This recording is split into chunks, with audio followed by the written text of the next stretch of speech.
Family, माझ्या चॅनलमध्ये तुमचं खूप खूप खूप स्वागत आहे। तर आज नवमी आहे। नवमीला मी म्हणजे विचार केला होता की कन्यापूजन म्हणजे 9 तर इथे काही भेटत नाही, मग मी म्हटलं चला एक तर करूच शकते वेळेवर ते पण 10 वाजता मला माझ्या दिमागात आलं की चला आपण एक तरी करू, कारण माझा काल उपवास होता। तर मी आज 10 वाजता म्हणजे लागले स्वयंपाकाला, एका तासात मी पटपट पटपट केलं, कारण मी जे कन्यापूजन करणार होती तिची 12 वाजता स्कूल होती। तर मी म्हटलं आता ती जेवण करून गेली पाहिजे। तर मी स्वयंपाक वगैरे पूर्ण केलेला आहे। इथे मी सर्व स्वयंपाक तयार करून घेतला होता, फक्त पुऱ्याच बाकी होत्या तळायच्या। मी म्हटलं वेळेवर गरम गरम पुऱ्या तळता येतात आणि अशा शॉर्टकट पद्धतीने मी पुऱ्या तळून घेतल्यात।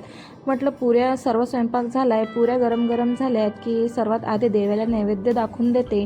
देवाला नैवेद्य दाखवला की सर्व म्हणजे मोकळं होऊन जातं करायला।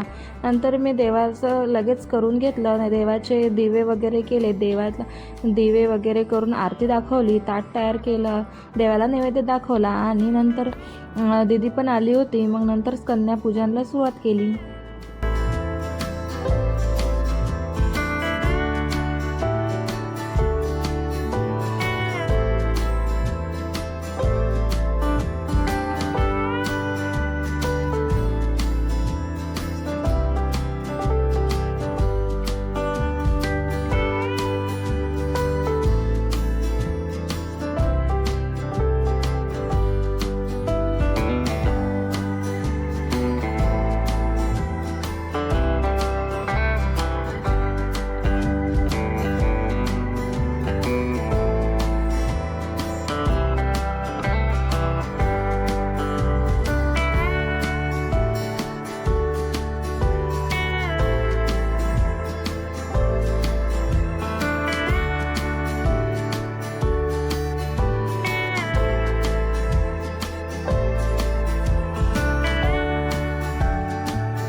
तर कन्याचं जेवण झालेलं आहे आणि ती गेलेली आहे, तिची स्कूल आहे 12 वाजता। आणि मी इतक्या पटपट आवरलं, आता जरासं मन शांत वाटत आहे कारण ती गेली आहे जेवण करून। आता सर्व आवरलेलं आहे आणि ही गादी वर टाकली होती उन्हामध्ये, कारण ऊनच पडत नव्हतं, तर उन्हामध्ये टाकलेली होती, ती खाली आणली। आता ती वर टाकून घेते। डुग्गू उतर खाली, चल खाली उतर, ते गादी टाकायची आहे त्याच्यावर, उतर खाली, चल उतर उतर उतर लवकर। काय असं नाही करू, चल चल चल उतर खाली।